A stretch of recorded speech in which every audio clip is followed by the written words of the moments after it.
Mga kabulikat, meron lang akong hiramin nga video sa ating kaibigan nga isang vlogger din.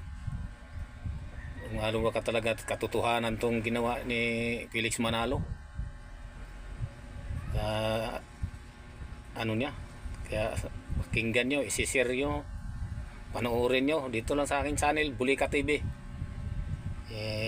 Ano ko to, kasi meron na niya akong kapatid, mga iglesia din, kaya makita rin nila ito para mapanood nila kung ano ba talaga kabait o ano yung relihiyon yan.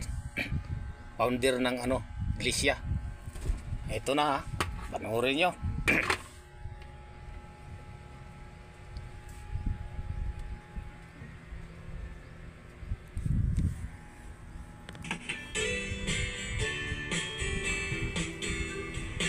Magandang araw mga kapatid.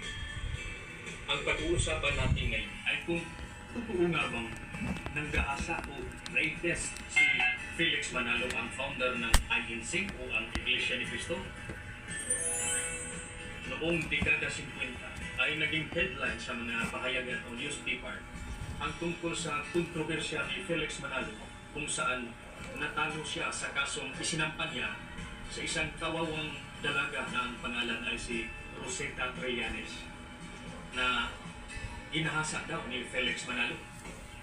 Ang kaso ay nagugat doon sa liham na ginawa mismo ni Rosetta Trillanes kung saan ininiyag niya ang kabulastugan at panghahalay ni Felix Manalo sa dalagang si Rosetta Trillanes at sa mga babae na nasa loob ng kulto na Iglesia ni Cristo. Narito ang liham ni Ms. Rosetta Trillanes. Ito ay naka-address doon sa mga kasamahan niya, lalo na sa mga kababaihan, na mag-ingat doon kay Felix Manalo na itinuring pa naman niyang isang ama. Ito ang laman ng liham. Mga kapatid, dahil sa pag-ibig ko sa Iglesia at ukol sa inyong kabutihan, ay sumulat ako sa inyo upang magtapat ng bagay na talagang nangyari sa akin at ng mga bagay na aking nasaksihan at nalaman sa panahon ng 2 taong pagkatigil ko sa sentral.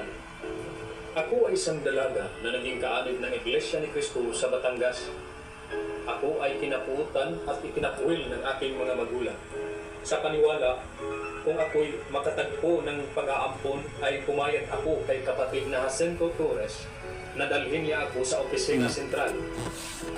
Noong ako ay naroon, ay naranasan ko ang lubha